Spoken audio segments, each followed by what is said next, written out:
Hello everyone, welcome to my YouTube channel Chandra Phulara. Friends, आज मैं आपके लिए लेके आई हूँ पावर पॉइंट में आज मैं आपको इंसर्ट टैब की कंप्लीट नॉलेज दूंगी। तो मेरी इस वीडियो को आप लास्ट तक देखते रहिएगा। पसंद आने पर प्लीज़ इसे लाइक करें, शेयर करें, सब्सक्राइब करें और बेल आइकन ज़रूर दबाएँ। तो फ्रेंड्स, सबसे पहले हमें पावर पॉइंट ओपन कर लेना है और यहाँ पर मैंने पावर पॉइंट ओपन कर लिया है और यहाँ पर एक स्लाइड बाय डिफ़ॉल्ट हमें पहले से मिलती है और यहाँ पर दो टेक्स्ट बॉक्स भी हमें बाय डिफ़ॉल्ट मिलते हैं।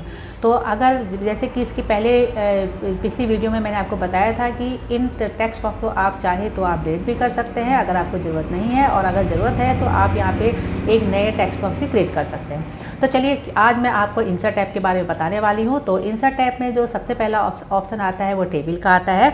तो यहाँ पर हम इसे डिलीट कर लेते हैं, इसकी हमें आज ज़रूरत नहीं है और इसको भी मैं यहाँ पे डिलीट कर देती हूँ। तो सबसे पहले टेबल ऑप्शन आता है। टेबल में हम यहाँ पर अगर हमें अपनी प्रेजेंटेशन में कोई टेबल बनानी है तो यहाँ से हम टेबल बना सकते हैं। देखिए, यहाँ पे कुछ सेल्स दे रखे हैं, इन्हें आप इस तरह से रो और कॉलम गिन के अपना कोई भी एक टेबल क्रिएट कर सकते हैं। तो देखिए, यहाँ पर पीछे आप देख रहे होंगे टेबल क्रिएट हो रही है और इसमें आपको क्रिएट करने के बाद यहाँ पर आपको टाइपिंग करनी है। जो भी सेल है, सेल यानी कि रो और कॉलम, यानी कि ये जो रो है और कॉलम है, रो और कॉलम से मिलकर जो बॉक्स बनता है इसे हम सेल बोलते हैं और इस सेल में आप कुछ भी टाइप कर सकते हैं। नेक्स्ट सेल में आने के लिए आपको टैब की यूज करना है या फिर आपको एरो की यूज करना है। तो टैब की से आप नेक्स्ट सेल में आ जाते हैं और यहाँ पर आप इस तरह से कुछ भी यहाँ पर लिख सकते हैं। जैसे कि मैंने लिखा मोबाइल नंबर। तो इस तरह से सेल बाय सेल आपको हर सेल में अपना जो डेटा है डालना है। और तो यहाँ पर हम इसे डिलीट कर देते हैं और नेक्स्ट हम आते हैं टेबल में ही। टेबल में यहाँ पे नीचे इंसर्ट टेबल लिखा हुआ है। तो इंसर्ट टेबल पर जब आप क्लिक करेंगे तो आपसे ये एक डायलॉग बॉक्स आएगा। इससे पूछता है कि नंबर ऑफ़ कॉलम आपको कितने चाहिए, नंबर ऑफ रो कितने चाहिए। नंबर ऑफ़ कॉलम अगर हमें कम ज़्यादा चाहिए तो यहाँ से कम ज़्यादा टाइप करके कर सकते हैं। रो जितनी चाहिए उतनी ही रो भी ले सकते हैं। अभी मैंने यहाँ पर 4 रो और 4 कॉलम दे रखा है। ओके करते हैं तो देखिए 4 रो और 4 कॉलम हमारे यहाँ पे आ चुके हैं। तो इसे भी अब फिलहाल तो मैं डिलीट कर देती हूँ और इंसर्ट में आते हैं। उसके बाद टेबल में आते हैं। नीचे ड्रॉ टेबल है। ड्रॉ टेबल से आप अपनी टेबल को खुद ड्रॉ कर सकते हैं। देखिए, मैं यहाँ पे एक टेबल ड्रॉ कर रही हूँ। यहाँ पर देखिए हमने टेबल ड्रॉ कर ली है और इसके अंदर लाइन लेने के लिए हमको यहाँ पर ऑप्शन का यूज करना होता है। तो ये चीज़ हम अभी बाद में करेंगे। तो फिलहाल तो अभी हम इसे डिलीट कर देते हैं। बस आपको इतना समझना है कि ड्रॉ टेबल से आप अपनी टेबल को ड्रॉ कर सकते हैं। तो देखिए, टेबल ड्रॉ हो चुकी है। अब हम आगे बढ़ते हैं और टेबल ऑप्शन में यहाँ पर ही आगे आता है एक्सेल स्प्रेडशीट। अगर एक्सेल में आप वर्क करते हैं तो वहाँ की सीट आप यहाँ पे इजीली ला सकते हैं। तो देखिए, जैसे मैंने क्लिक किया तो यहाँ पर एक्सेल ओपन हो जाएगा। थोड़ा सा टाइम लेगा। एक्सेल ओपन हो चुकी है देखिए, और एक्सेल आप देख रहे होंगे एक्सेल का जो यहाँ पे रिबन बार है वो भी ओपन हो चुका है और एक्सेल की जो हमारी वर्कशीट है, स्प्रेडशीट, वो भी आ चुकी है। तो यहाँ पर हम जो भी काम करेंगे वो काम यहाँ पे देखिए सारा काम हमारा जो ये हो रहा है रियल में हमारा हो रहा है यहाँ पे किसमें, पावर पॉइंट में। और बाहर क्लिक करते हैं तो देखिए ये सीट यहाँ पे हमारी आ चुकी। यानी कि एक्सेल की ज़रूरत आपको तब पड़ती है जब कोई ऐसी सेटिंग करनी है जो एक्सेल में सेटिंग हो सकती है, यहाँ नहीं हो सकती, या फिर कोई फॉर्मूले वगैरह लगाने हैं। तो उसके लिए आपको टेबल ऑप्शन में जाके एक्सेल स्प्रेडशीट में जाना होगा। तो चलिए, पहले तो अब हम यहाँ पे एक टेबल क्रिएट कर लेते हैं और टेबल क्रिएट करने के बाद आप जैसे टेबल क्रिएट करते हैं तो यहाँ पर टेबल टूल्स आता है। यहाँ पे इसका एक डिज़ाइन टैब आता है, एक लेआउट टैब आता है, जिसकी डिटेल मैं बाद में बताऊँगी। अभी फ़िलहाल मैंने आपको सिर्फ इतना समझाने की कोशिश की है कि इंसर्ट ऑप्शन में जो टेबल ऑप्शन होता है इससे हम एक टेबल क्रिएट कर सकते हैं। उसके बाद नेक्स्ट आता है पिक्चर। पिक्चर से आपके कंप्यूटर में जो भी पिक्चर है आप यहाँ पे पिक्चर ले सकते हैं। तो मेरे कंप्यूटर में देखिए यहाँ पे एक पिक्चर है, मैं इसे ही ले लेती हूँ। ये पिक्चर मेरी यहाँ पे आ चुकी है और इसे हम डिलीट कर देते हैं और इंसर्ट में ही हम जाते हैं फिर से क्लिप आर्ट। क्लिप आर्ट की अगर आपको कोई पिक्चर लेनी है तो यहाँ से आप क्लिप आर्ट की पिक्चर ले सकते हैं। साइड पे हमारे कंप्यूटर में पहले से ही माइक्रोसॉफ्ट ऑफिस कुछ पिक्चर्स देता है सॉफ्टवेयर में, तो हम गो करते हैं और यहाँ पर देखिए कुछ पिक्चर्स दिख रही हैं। जो भी आपको पिक्चर चाहिए उसे क्लिक कीजिए और यहाँ पे ये आ जाएगी। इसे भी हम डिलीट कर देते हैं और साइड से इस बॉक्स को भी डिलीट कर देते हैं। तो पिक्चर अगर आपको अपने कंप्यूटर में जो सेव है देनी है तो यहाँ से पिक्चर ऑप्शन पे क्लिक करेंगे और क्लिप आर्ट का यूज़ तब करेंगे जब आपको क्लिप आर्ट की पिक्चर चाहिए। फ़ोटो एल्बम पे क्लिक करेंगे तो यहाँ पे न्यू फ़ोटो एल्बम कोई बनानी है तो यहाँ से आप न्यू फ़ोटो एल्बम अपनी बना सकते हैं। तो फिलहाल तो अभी हम इसका यूज़ नहीं करेंगे, इसमें कुछ ज़्यादा ही वर्क है तो मैं डिटेल से अलग से इसकी वीडियो बनाऊँगी। अभी सिर्फ मैं आपको नॉलेज दे रही हूँ ऑप्शनल की, तो इसलिए डिटेल में मैं नहीं जा रही हूँ। शेप्स। शेप्स में हमारे पास तरह तरह की शेप्स होती हैं। यहाँ पर हम अपनी कोई भी शेप्स को क्रिएट कर सकते हैं। तो यहाँ पर कुछ हमारी बेसिक शेप्स हैं। यहाँ से हम स्टार्ट करते हैं, पहले लाइन से करते हैं। तो अगर आपको एक लाइन क्रिएट करनी है, आप लाइन में आइए और एक लाइन क्रिएट कर लीजिए। नेक्स्ट आते हैं, और अगर आपको एरो चाहिए तो यहाँ से आप एरो ले लीजिए, देखिए। और यहाँ से आते हैं, अगर आपको कोई एक ऐसा टेक्स्ट बॉक्स चाहिए जिसमें आपको कुछ लिखना है तो टेक्स्ट बॉक्स लीजिए और यहाँ पे इस तरह से एक टेक्स्ट बॉक्स क्रिएट कीजिए और इसको टाइपिंग करना शुरू कर दीजिए। अब नेक्स्ट हम इंसर्ट में आते हैं, फिर से शेप्स में आते हैं, और अभी हमें एक राउंड शेप चाहिए, यानी कि हमें ओवल चाहिए। तो ओवल में जब क्लिक करती हूँ तो देखिए एक शेप हमारी यहाँ पे बन चुकी है। अगर कोई दूसरी शेप चाहिए तो यहीं से हम यहाँ पे जाते हैं और दूसरी शेप ले सकते हैं। यानी कि आपको किसी भी तरह की अगर शेप चाहिए तो आप शेप्स ऑप्शन से यहाँ से क्रिएट कर सकते हैं। स्मार्ट आर्ट में यहाँ पर कुछ पहले से बने हुए ग्राफिक्स होते हैं। यहाँ से अगर आपको रेडीमेड ग्राफिक्स चाहिए तो यहाँ से आप ले सकते हैं। जैसे एग्जांपल के लिए मैंने यहाँ पर एक ग्राफ ये वाला ले लिया है और यहाँ से मैंने ये डिज़ाइन ले लिया है। देखिए यहाँ पे टेक्स्ट लिखा है, यानी कि यहाँ पे जो टेक्स्ट लिखा है इसमें आप अपना टेक्स्ट डाल सकते हैं। नेक्स्ट वाले टेक्स्ट में अपना कुछ भी टेक्स्ट डाल सकते हैं। यानी कि सब कुछ आपको रेडीमेड मिल रहा है, आपको सिर्फ यहाँ पे टाइपिंग करनी है और कुछ नहीं करना है। तो इंसर्ट में जब हम स्मार्ट आर्ट में लेते हैं तो पहले से ही बने हुए कुछ आर्ट्स डिज़ाइन होते हैं, ग्राफिक डिज़ाइन होते हैं, यहाँ से आप ले सकते हैं। इसमें भी आपको तरह तरह के मिलेंगे। यहाँ पे देखिए लिस्ट में है, प्रोसेस में है, साइकिल्स हो गया। तो इस तरह से तरह तरह के हैं, आप यहाँ से जैसा चाहे वैसा ग्राफ यहाँ से ले सकते हैं। नेक्स्ट आता है यहाँ पे चार्ट। अगर आपको चार्ट बनाना है तो आप यहाँ से चार्ट ले सकते हैं, किसी भी तरह का चार्ट लेंगे। तो यहाँ से हम एक चार्ट पहले ले लेते हैं, लास्ट वाला लेते हैं, ओके करते हैं। तो देखिए चार्ट यहाँ पे आ चुका है। अब इसके साथ साथ आपको एक्सेल में भी काम करना होगा, यानी कि ये चार्ट तभी अपडेट होगा जब आप एक्सेल, इसके साथ साथ में एक्सेल खुलेगा और एक्सेल में देखिए रो और कॉलम सारे दिखा रखे हैं। अगर आपको यहाँ पे कैटेगरी 1 में कुछ लिखना है तो यहाँ पे लिख सकते हैं, कैटेगरी 2, 3, 4। जैसे कैटेगरी 1 में मैंने नेम लिखा और जैसे ही मैं नेक्स्ट वाले में जाती हूँ तो आप यहाँ पे देखेंगे जो पावर पॉइंट है यहाँ पे नेम आ चुका है। दूसरे में मैंने यहाँ पे क्लास लिखा और जैसे ही मैं क्लास लिखती हूँ तो देखिए जैसे ही मैं तीसरे में जाऊँगी तो यहाँ पे देखिए कैटेगरी 2 में क्लास हो चुका है। फ्रेंड, इस तरह से एक्सेल में आप जो जो चीज़ टाइप करते जाएंगे वो आपका यहाँ जो चार्ट है इसमें आपका ऑटोमेटिक अपने आप चेंज होता रहेगा। यानी कि इसकी ज़रूरत, इसके साथ साथ आपको एक्सेल भी आना ज़रूरी है। तो फिलहाल तो मैं डिलीट कर देती हूँ। और चार्ट के बाद हाइपरलिंक आता है। किसी दूसरी फाइल से लिंक बनाना है तो आप हाइपरलिंक का यूज करेंगे। यहाँ पर इसका बहुत ज़्यादा यूज नहीं है तो इसको ना ही करेंगे तो चलेगा। नेक्स्ट हम आगे बढ़ते हैं टेक्स्ट बॉक्स में। अगर आपको टेक्स्ट बॉक्स क्रिएट करना है तो यहाँ से आप इस तरह से टेक्स्ट बॉक्स क्रिएट कर सकते हैं। तो ये ऑप्शन अभी पहले भी आया था, यहाँ पे दोबारा फिर से आ रहा है। नेक्स्ट ऑप्शन आता है हेडर और फुटर का। तो हेडर फुटर पे हम क्लिक करते हैं। हेडर फुटर में सबसे पहले यहाँ पे स्लाइड लिखा हुआ है और डेट एंड टाइम। अगर आपको अपनी स्लाइड में डेट एंड टाइम डालना है तो इस पर आपको क्लिक करना है और अप्लाई टू ऑल कर देना है। अप्लाई टू ऑल से क्या होता है कि आपकी जितनी सीटें हैं सब में ये चीज़ें ऑटोमेटिक आ जाएगी। तो क्लिक करते हैं तो देखिए यहाँ पर मैंने इसको पहले हटा देते हैं, मैंने चंद्रा लिखा था, इसको भी हटा देते हैं और इसको भी हटा देते हैं क्योंकि ये मैंने पहले से शायद अप्लाई कर रखा था। हेडर फुटर में जाके मैं इसको हटा देती हूँ। यहाँ पे मैं क्लिक करके इसको मैं हटा देती हूँ। चलिए update date and time, apply to all करते हैं, ओके करते हैं। तो देखिए यहाँ पे डेट अभी कुछ आई नहीं है क्योंकि मैंने सेलेक्ट नहीं किया था। और अगर मैं यहाँ पे डेट डालूंगी तो ऑटोमेटिक सब में आ जाएगी। तो फिलहाल तो मैं डेट करके फिर से ऑटोमेटिक लेना चाहती हूँ।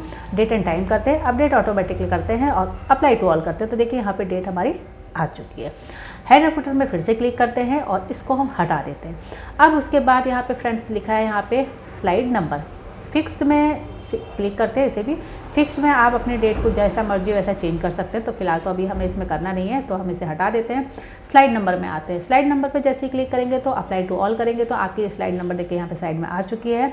2 नंबर स्लाइड में 2 नंबर आ चुका है। यानी कि ज़्यादातर हमें जो यूज होता है हमारा स्लाइड नंबर ही यूज होता है। तो हेडर फुटर में जो स्लाइड नंबर है यहाँ से आप अपनी स्लाइड में नंबर डाल सकते हैं।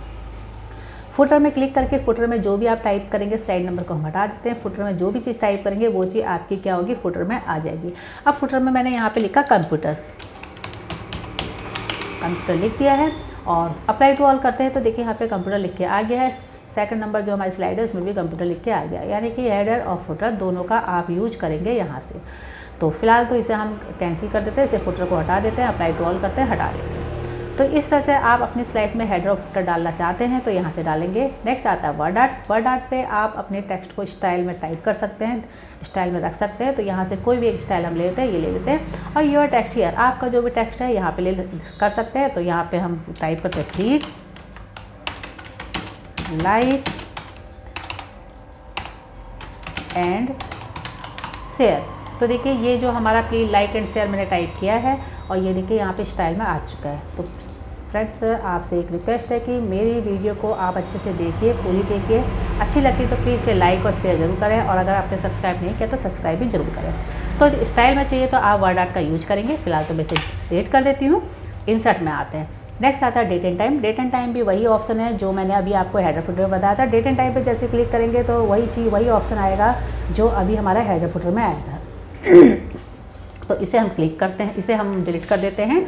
और स्लाइड नंबर में भी वही चीज़ आएगी जो अभी मैंने आपको हेडर फुटर में बताई। तो इसे मैं भी क्लिक करके दिखा देती हूँ। देखिए वही ऑप्शन आ रहा है। तो अगर आपको केवल स्लाइड नंबर देना है तो हेडर फुटर में जाकर आप यहाँ से भी कर सकते हैं। अगर आपको केवल डेट एंड टाइम देना है तो यहाँ से भी जा सकते हैं, हेडर फुटर में जाने की ज़रूरत नहीं है।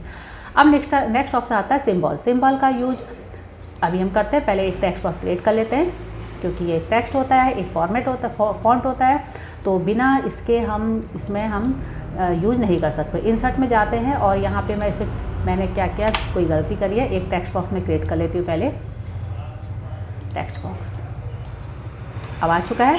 चलिए इंसर्ट में आते हैं